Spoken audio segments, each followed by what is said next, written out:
دین اسلام الله جل جلاله تخوخ دین دی او په تمام ادیانو کې الله جل جلاله ورا ګرځولې دی. ان الدین عند الله الاسلام، دا د الله پاک دین دی او الله جل جلاله قرآن مجید کی فرمائی ما تاسو د پر اسلام دین خوخ ګرځولې ورضیت لکم الاسلام دینا. دیو جنا دا الله جل جلاله د دی عظیم الشان دین خلاف ہمیشہ شیطان د خلقو مخیط مختلف وسوسې پیش کئی او وړاندې کئی او مختلف قسم ظلمتونه تیری په دنیا کې پیدا کی چې خلق د حقیقی دین نه هغه محروم شي او د دین فائدہ وانلی. په دغه فتنو کې کوم چې د اسلام او د دین خلاف وقتاً فوقتاً پیدا شوي دي او پیدا کیږي، یو خطرناک فتنه، یو لویه فتنه د قادیانیت فتنه هم ده. صدفاس سل کال کې د دې فتنې چې انګریز یعنی یهود او نصاراو دا فتنه پیدا کړې ده د خپل سیاسی مقاصد حاصلولو لپاره. قادیانی ته قادیانی ولې کی او قادیانی په کوم خبرو باندې کافر دی، د اسلام د دایره نه خارج دی، بلکې بدترین کافرانو کې ولې دی. دا هغه ضروری خبرې دي یو مسلمان ته د دین واقفیت از حد ضروری دی. قادیانه دا یو مخصوص ټوله ده، مخصوصه فرقه ده د کافرانو د غیر مسلمو. قادیان دا اصل کې د زینوم دی او په هغه کې دا پیدا شوی انګریز پیدا کړی و. متحد هندوستان چې کله د پاکستان د جوړېدلو نه مخکې په دې وجه ورته قادیانی ویلی شي. په دې کې دننه اوته قسمه فرقې دي، ټول کافران دي. مشهوره فرقه د دې قادیانانو هغه احمدیان دي چې ځان ته احمدیان وایي. نور احمدیان په دې معنی چې د رسول الله صلی الله علیه وسلم مبارک نوم احمد هم راغلی دی، په دې وجه احمدیان نه دي، بلکې هغه غلام احمد قادیانی ته ځان منسوب کوي. دغه دجال، دغه دروژن او کذاب چې د نبوت دعوی کړی و، د نوم غلام احمد وو، نو په دې وجه ته احمدیان وایي. په ټولو فتنو کې، خطرناکو فتنو کې، عظیم القدر او لویو فتنو کې د قادیانیت فتنه ده. علماء کرام لیکي چې دنیا جوړه شوې ده نو لویه فتنه د دجال فتنه ده. الله دې هر مسلمان د هر قسمه فتنو نو ساتي. د دجال فتنه او دغه رنګ د قادیانیت فتنه دا خطرناکې فتنې دي. امام العصر علامه نورشاه کشمیری رحمت الله علیه فرمایي چې زما څومره لیدل کتل دي د اسلامی علوم او قرآن او سنت باندې کم نظر دی د دنیا جوړېدو سره تر قیامت پورې چې څومره فتنې راغلي دي، پای کې لویه فتنه د دجال فتنه ده. حضرت شاہ صاحب رحمت الله علیه فرمایي د قادیانی فتنه د دجال د فتنې نه خطرناک ده. لکه دا د علم په شکل کې ده، د مذهب په شکل کې ده، ځان ته مسلمان وای، د اسلام اعمال ظاهری طور اختیاري او دنه خطرناک کافر دی. دیو جنا چې حد درجه خطرناک فتنه ده، نو د دې فتنې خلاف کار کولم ډېر لوی عمل دی، ډېر لوی ثواب دی، ډېر لوی اجر دی. او عالمانو او د دین پوهانو همیشه د دې فتنې مخالفت کړی دی، مخنیوی کړی دی، او امت ته او خلکو ته د دینه د احتیاط او د ځان بچکولو کوشش کړی دی. ادا دومره خطرناک فتنه ده چې کوم ځای کې د سر اوچت کړی دی. مسلمانانو علماء کرامو د دې مخنیوی کړی دی، بیا هغه ځای نه تختیدي بل ځای کې کار شروع کړی دی. هلته چې علماء کرام مسلمانان امت مسلمه د هغې خلاف محنت شروع کی، هغه ځای پرېږدي بل ځای کې کار شروع کی. په دې وجه زمونږ او ستاسو په دور کې ډېرې فتنې دي. الله دې د هرې فتنې نه مسلمان ته حفاظت او نجات ورکړي. خو لیکن د قادیانیت دا مرداره فتنه دا زمونږ او ستاسو د ایمان او د مذهب او د الله او د رسول لوی دشمنان دي. رسول الله صلی الله علیه وسلم او صحابه کرامو د دې دین د پر ډېرې قربانۍ ورکړي دي. پیغمبر علیه الصلاۃ والسلام په خپل دریش کاله د نبوت زندګۍ کې ډېرې سختي تیرې کړې دین لپاره، ډېرې قربانۍ ورکړي دي.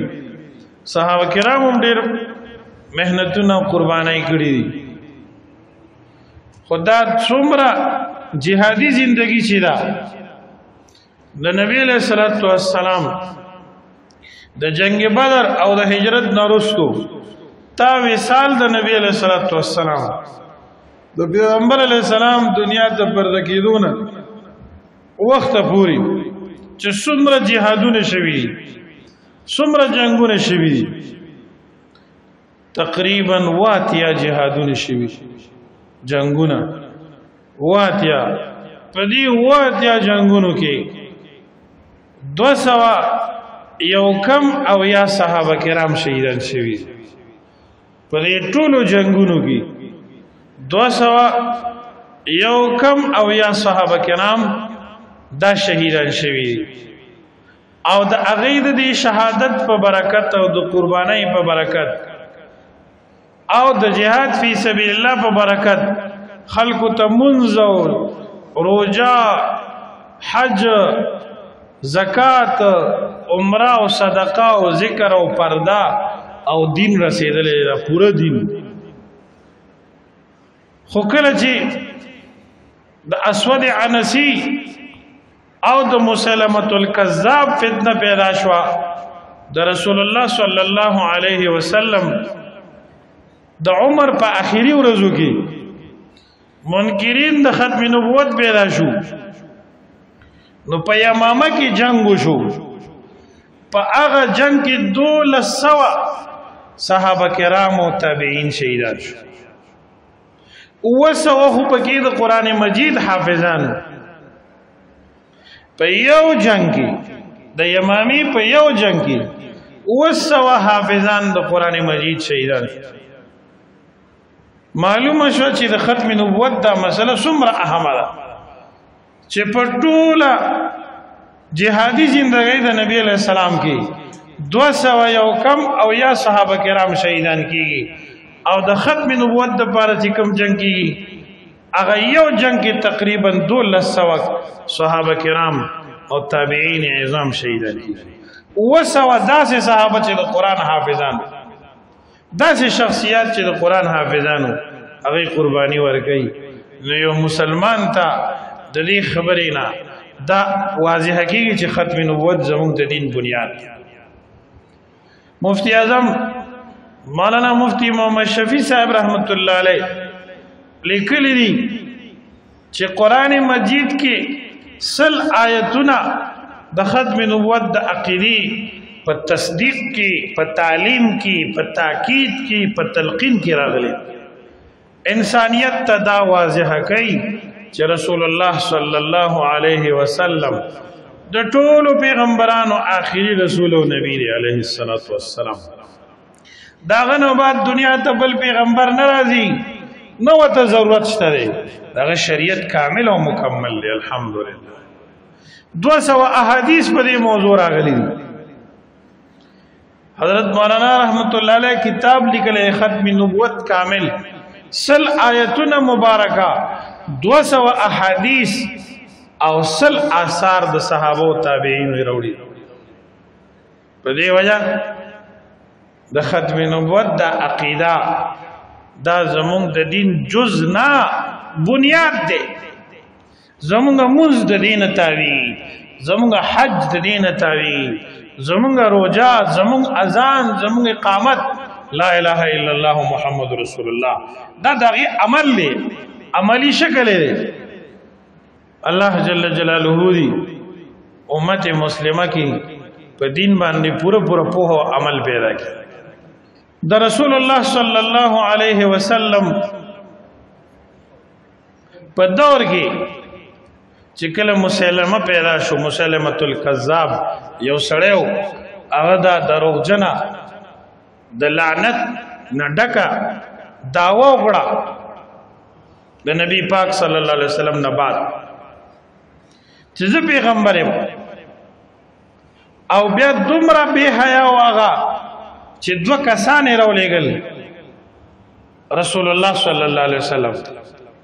او دته زما پیغام وروي ولایت پیغمبر اسلام ته چې کله دا 2 سفیران دغه دجال رالل نبی علیہ الصلوۃ والسلام ته تپوسو کو چې آیا تاسو هم دغه مسلمه خبره منئ؟ هغه او مونږ منو ادا الله پیغمبر دی. نعوذ بالله. رسول الله صلی الله علیه وسلم فرمایل که چرته کې سفیر او قاصد خلقو نه وجلې، خلقو وجلې، خلقو مړکولې، او په دنیا کې دا دستور نه وي چې سفیر ته څوک څه نه وي او خلک یې نه وجني، نو ما به تاسو دې کې وجلې. خو عام دستور دار چې سفیر او قاصد څوک نه وجني، زه تاسو ته څه نه وایم. او وی شړل دغه بی ادب او ګستاخانو رسول الله صلی الله علیه وسلم ته دا خبر وکړه چې نیمه علاقه د استامنی، نیمه د مسلمه الکذاب منی. دا دومره د بيدینۍ تحریک دی. پیغمبر د خدای وتو فرمایل چې په الله مې دې قسمی کله کجوري اوچ خاخ را نغواړي دا بزور نکو. او بیا لوی جنگ وشو د مسلمانانو او دغه دجالینو کذابینو بيدین خلقو په منځ کې. نو دا زما دوستانو د ابتدا نه دا فتنې پیدا شوې. مرزا غلام احمق دی اصل کې، احمد نه احمق. دا انګريز په ابتدا کې د چې پیدا کو په مزه لومبه وی زه امام مهدی ما د مهدیت دعوی وکړه. رو بیا د عیسی علی السلام دعوی وکړه چې زه مسیح موعود یم، زاغه سړی ما عیسی علی السلام چې اسمان ته خېجول شي، او په اخره کې دغه دعوا وکړه. علماء کرامو مسلمانانو دغه فتنې لپاره او د دې د مخنیوي لپاره ډېرې قربانۍ ورکړي. په دې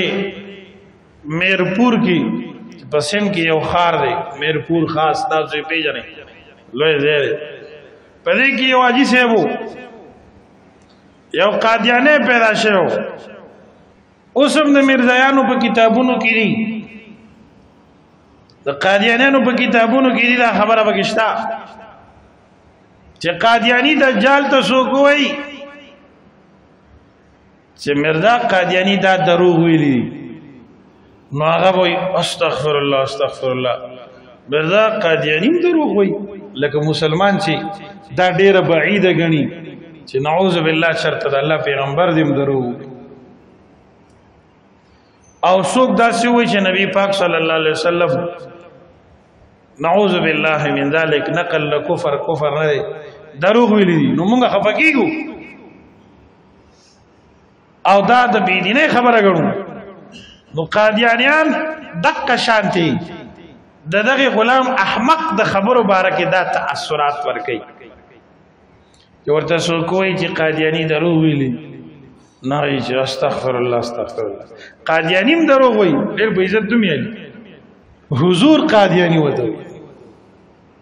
او قادیاني حضور وته وایي انور داسې د عزت القابات دي راغلي نو داسې یو قادیانی او د حاجي صاحب سره واسطه راغلی وه نو دا حاجي صاحب ورته وایي چې د دې قادیاني دا خبره دروغ ده چې کله دا ویلې قادیانی وایي چې هر کله ته قادیانی دروغجن ګڼې نو والعیاذ بالله زه محمد عربي صلی الله علیه وسلم ته دروغجن ویم چې دا وی وزغه مجاهد فوري چاړه چاکو راواسلو د کلمو کې وته واچو فورن جهنم ته ولېګل سبحان الله او سیده لاړو په خپل چوکۍ ته وای دې قادیانی زما مخکې زما د پیغمبر ګستاخی وکړه او ما تی کلمی وشتي او دا راغلی تانیدار اولاد کې بند دا تانیدار سیدو عدد کور والم سیده وا د شپې خوب ولیدو د زنانه د کور وال رسول الله صلی الله علیه وسلم متخوب کړه ورته فرمایي چې تاسو یو ملمره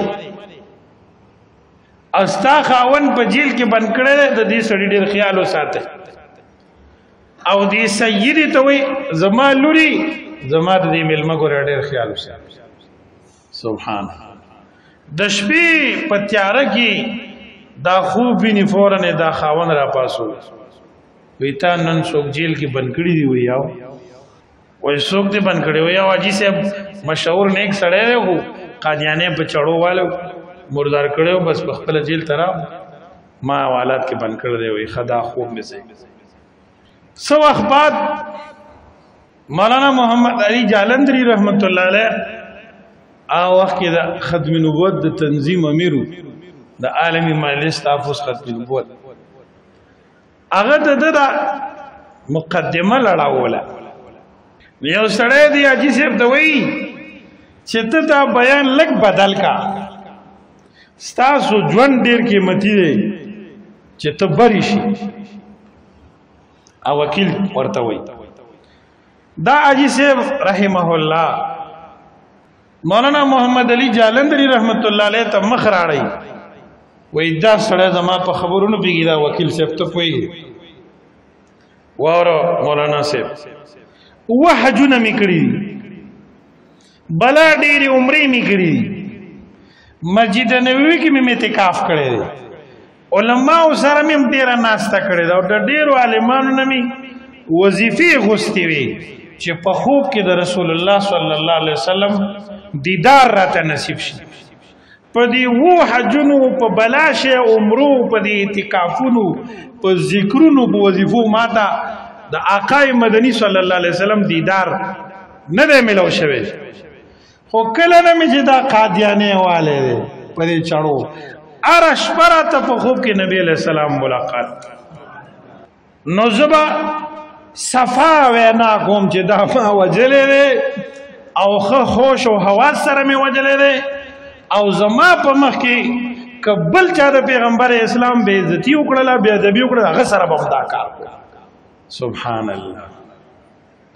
اغا وکیل سے بتوئی جان بچانا چاہیے آجی صاحب آپ کی زندگی بہت اہم ہے آجی سے بت ڈیرا کلی درانه قیمتی خبر وکړه چې په سرو زرو د سرو زرو په اوبو باندې لیکلو قابل را او دا موت د پارم سبق دی هغه وته جان بچانا چاہیے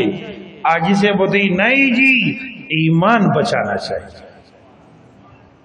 جان سے پہلے ایمان ہے نن کدا سبق مونږ تاسو ته مخي چې ایمان اول شی یو قادیانه یو فتنه عمرانه مخکې نزي ان شاء الله ولز الحمدلله مسلمانان په دې باب کې تیارم دي بیدارم الحمدلله مسلمان مانځه کې کمزورې کې دي شي روزه کې کمزورې کې دي شي په زکات کې کمزورې کې دي شي دروژن کې دي شي ګیره به خریلی کې دي شي نور سستیا کمزورې وبکی خود رسول الله صلی الله علیه وسلم د عزت په مزله کې د نبی علیہ السلام د ادب په مقام کې د ختم نبوت او د ایمان او د عقیدې په مسله کې الحمدلله اس کله کمزور نه دار چا نه مخ کې الحمدلله زما عزتمندو دا زمونږ استاد د پیغمبر ناموس او عزت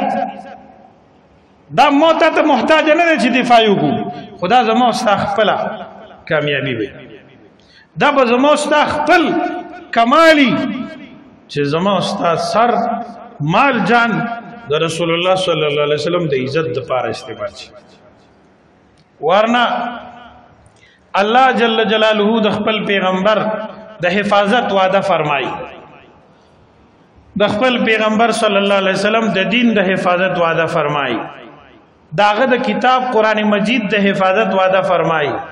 داغه د احادیث د حفاظت وعده فرمایي الحمدلله او دا وعده لکه څنګه چې د رسول الله صلی الله علیه وسلم دنیوي حیات کې وا د کرنګي داغي د وصال شریف او دنیا نه پرده کېدونه بعد هم د الحمدلله تر قیامت پورې الله جل جلاله د حفاظت د ناموس رسالت کار چې شان اخلي چا نغواړي وای خو پاکستان جوړېده نه مخکې یو هندو راجپال کتاب لکھی رنگیلا رسول او پاک کتاب کې د رسول الله صلی الله علیه وسلم او د مسلمانانو د میاندو په شان کې بے ادبی کوي په لاهور کې دغه سړی اوسېږي متعصب هندو دی او کتابي خوريږي د خلکو لاسونو ته ځي علما را جمع کیږي چې دا خو ډېر خطرناک کار کړی ډېر لوی بے ادبي کړی مفتی اعظم هند مفتی کفایت الله دهلوی رحمت الله علیه صاحبان الهند مولانا سعید احمد دهلوی رحمت الله علیه امیر شریعت علامہ تعالی شاہ سے بخاری رحمت الله علیه هغه فکر من کیږي اطالا شاہ سے بخاری رحمت اللہ علیہ په لاہور کی تقریر کړي او داغه شان خطابت دنیا منلې جلال گرزی اوئی لاہور والو کیا جواب دو گے اگر آپ سے سیدۃ النساء اہل الجنہ فاطمہ الزہرا رضی اللہ تعالیٰ عنہ نے پوچھ لیا کہ میرے ابو کی اتنی بڑی بے عزتی ہو رہی تھی اور آپ آرام سے بیٹھے ہوئے تھے تاسو بس جواب ورکوي کچرت کی د جنت د زنانو سردارا سیدہ فاطمہ الزہرا رضی اللہ تعالی عنہا در نگیلوگی زما د عظیم الشان پلار پشان کی داسې خبرې کې دی او تاسو خپل کارونه او خپل دکانونه او خپل ملازمتونه او خپل پټو سرکار لرو او کچرته کې د قیامت پر تاسو زمونږ مور عفیفه کائنات عائشہ صدیقہ بنت صدیق اکبر رضی اللہ تعالی عنہا د نکیلو کی چې بېدین خلکو زمانه لوپټه راښکله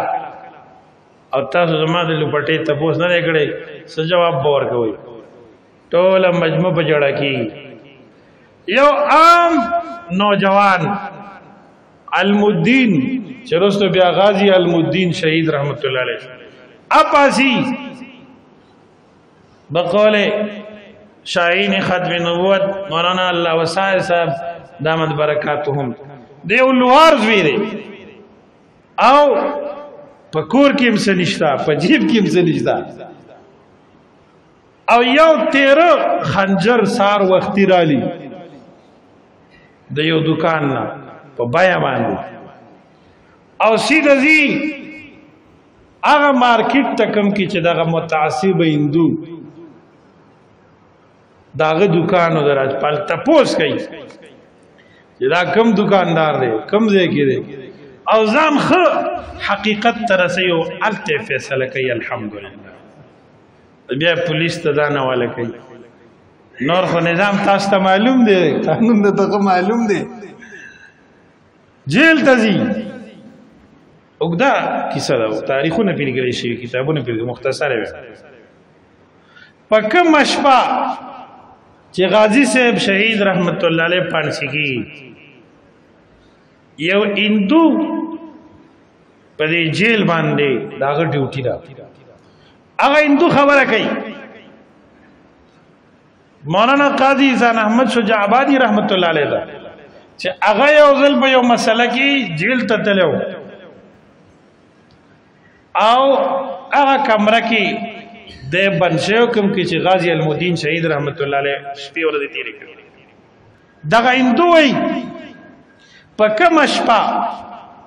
چې اخره کې بوز دې پانسی کېږي د شپې د سهار په وخت کې وایي ما به کتل چې دې کوټه کې رڼا شي کومه کمره کې کومه کوټلۍ کې چې غازی صاحب شهید رحمت الله علیه ایمای چې دلته خو بجلی هم نشته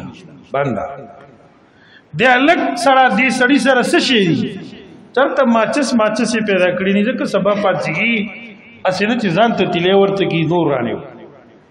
زه ورغلم دروازه مې کله وکړه د غازي صاحب شهید تالاشي مې واخیسته سمو سره نشته ما تپوس وکړو چې دا رڼا د څه راځي غازی علمالدین شهید رحمت الله علیه ته فرمایي چې ته هندوی ته په دې خبرونو پیږي او تپوس کې نو ته کوم جواب کو وې سبا زما پانسی دا ما ماسختن نو 10 سره دام کړي بس ذکر کوم تلاوت کوم کله نفل کوم چې ودشم په خوب کې رسول الله صلی الله علیه وسلم راشي راته فرمایي بچي او صلی بنه بیلې اور روجونی سے سار برو جماعت ما سره کې دارنا چې ته ویني دا اقای مدنی صلی الله علیه وسلم ما ته خوب کړی دین تاسو اندازه والی چې د ختم نبوت تحریک کې د ختم نبوت تبلیغ کې د ختم نبوت پر عظیم الشان لار کې سړی مهنت کوي خواري کوي د سړی پیغمبر د خدای د سمر محبوب مولانا محمد یوسف لجانوی شہید رحمت اللہ علیہ معارف نبوی کی لکلی یو سڑے چې په دې زمانہ کې د دین کوم شعبہ کې کار کوي د نبی علیہ السلام خادم دی کم کار چې کوي د دې که امامت کوي که خطیب دی که دعوت تبلیغ کوي که تصوف کوي که تدریس کوي که جهاد کوي که اسلامی سیاست کوي د دین د بار چې کم کار کوي دین یو کار نه دی ګره ها مزه دې کولاو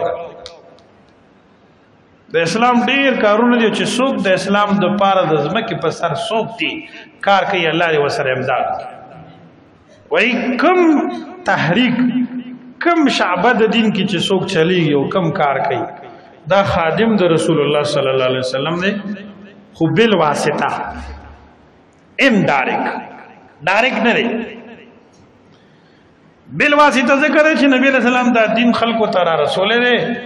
او زه ته نور مسلمانان نور ته رسو نبی علیہ السلام په طریقه باندې دا خادم شو خو بل واسطه خو کوم سړی چې د ختم نبوت تبلیغ کوي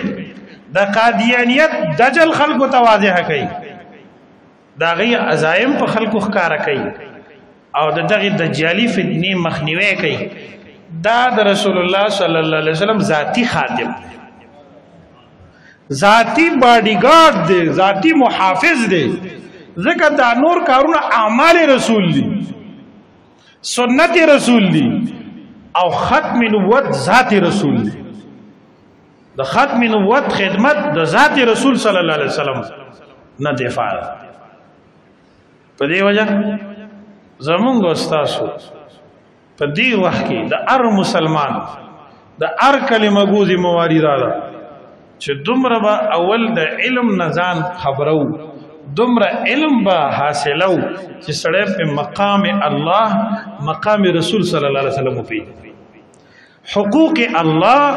او حقوق رسول صلی الله علیه وسلم په دا اولین سبق دی ارچا چې دومره ضروری علم تا ته ماته حاصل شي چې د الله مقام د الله صفات د الله قدرتونه د الله شان اماته تخوازي دویم د رسول الله مبارک شان د نبی علیہ السلام مقام ختم نبوت ستوي دا خبره فرض دي ضروری دي د ایمانی سره د دین بعد بیا چې کوم ضروری اعمال دي د دین لکه فرایض حج روزه زکات وغیرہ یا کم کاروبار کې کم پیشه دی وی په هغه بزان پوي کې چې اسلامي طریقه باندې را څنګه کول پکار دا بنیادی شی نه دي او د ختم نبوت د تبلیغ په سلسله کې به د قادیانیت مخنیوي کوي د هغه د مصنوعاتونه دا غي د جوړ شو شینو نه مزان بچ ساتو ځکه دا پیسې 1400 روپۍ د قادیانیت لپاره غي لګي په ټوله دنیا کې چې کوم شر شور جوړ کړي په غي باندې لګي نو د قادیانیت او د اسرائیل د مصنوعاتو نه مزان ساتو الله مو دې وساتي او د عالمي مجلس تحفظ ختم نبوت په نوم باندې یو تحریک دی زموږ د علماء کرامو په 500 برازمو کې کار کوي 500 برازمو 500 صوبو ملکونو کې نه 500 برادمو کې او په پاکستان کې دغه ماهنامه رساله چاپیږي لولاک چې سړی هغه ګوري میاش کې راځي وقتن په وقتن باندې فتنې نه خبري ځان به خبري بل مسلمان به خبري دا د نبی علیہ السلام حقوق دي مو تاسو الله جل جلاله اسرائیل او قادیانیان ذلیل او خوار دا وګوره اسماعیل هانی رحمت الله علیه لوی مجاهد دا یو انټرویو ما اوریدل عربي کې څوک تی انټرویو او استا تربیه چا کړی دا او زما پلار شیخ طریقه تو سبحان الله اسمر جهادونه دي شوی دي قرباني چې ورګړي دي دا هغه خلکو کړی دي چې چا تربیه شوی د چا تزکیه شوی مونږ دلته سورۃ کهف تکینو د قران تلاوت کې د مرګ ډېر دوستان وي مونږ مجاهدین یو سورۃ تنګی نه بار پړه چمړه دی کی لاړ شي مجاهد دا سینی سیوا دونو ټوپې په سر کو وختو ساتو موټر سایکل ګرځا دا jihad نه دی دینه به خو یو سات jihad چې شورو کو بیا کور ته مراد jihad دی ته وي اسلام باندې کملو به شروع دي او دا زمو مجاهد دی چې ګدمې لګو مرسي سړی وساته وړه ټوپه بسر کو مجمع پیژنه ممون پیژنه او رنگینه جامې واچوا دا محمد رسول الله سیرت ته او علماء په خبرې کاوه او د دین ار شعبې په خبرې کاوه د جهاد نه ویسه استا شوق دی